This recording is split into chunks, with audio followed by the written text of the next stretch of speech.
Come on, young fella, you got to watch those YouTube highlights, okay? Not prepared. All right? Not prepared. Listen, we know it's been a tumultuous offseason for the Mavs. I mentioned Kyrie Irving. Irving did turn down his player option, but intends to sign a 3-year, $119 million deal that will keep him in Dallas as he recovers from his ACL injury. Irving averaged 25, 5, and 5 as a Mav. They also brought back key players like Daniel Gafford, who is intending to sign a 3-year extension up to worth nearly $60 million and keeps him locked in through 2029 to join AD and Lively up front. And that front court will feature that man, Cooper Flagg, who the Mavs picked number 1 in the 25 draft, the youngest number 1 overall pick, only behind LeBron James, and provide a dynamic player to pair with an established Mavericks stars.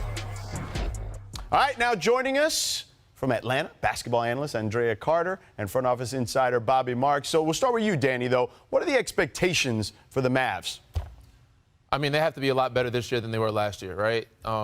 With everybody being healthy, still waiting on Kyrie to see what he looks like, but this is a top 6 seeded team. And full strength, you expect them to be in the top 3. They make these moves for AD. You have a short window. They want to win now.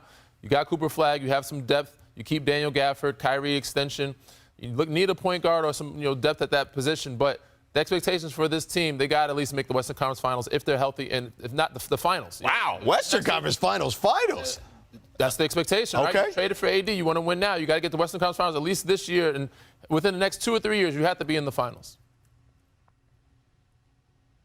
All right, Bobby, what do you think? I just want to give a Can I? Oh yeah, go ahead, Bobby.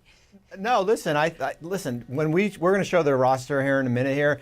I mean, Danny's got a really good point as far as when you take a look at this Dallas Mavericks roster, and when we're looking at it, it's certainly with Kyrie Irving in the lineup, right? When you look at it, this is probably what we're seeing at January. Based on Jason Kidd's press conference, I'm ready to put Cooper Flagg at point guard based on what Jason just said here. Give him the ball. But now, the realization that Kyrie's going to be out, and we're going to put Brandon Williams, who is one of their reserves, in the lineup here right now. So this is kind of where you see before we start the free agent period on June 3rd. Here's what Dallas has to offer in free agency here.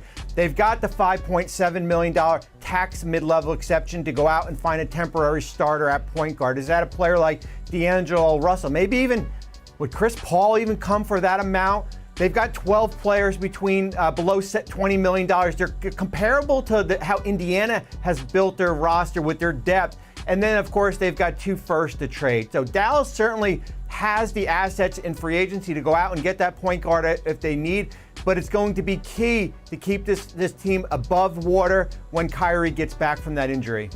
Andrea, Cooper is not Luka, but where could he potentially have a bigger impact for the Mavs this season? Well, first of all, I want to give a wellness check on Danny. He's had to talk about Duke guys much recently. So, week, man, it's been unbelievable. Danny, you good? I'm all right. I'm all right. We got through it. Hopefully, no more. Con Knipple, all these guys. Come on, Malowitz. I'm done with the Duke guys, man. But Cooper is a good player, so I have to give him where credit is due. Be ready. We're going to have to keep talking about them in a little bit, so just be ready. But thank you, Andrea, for the check. 100%.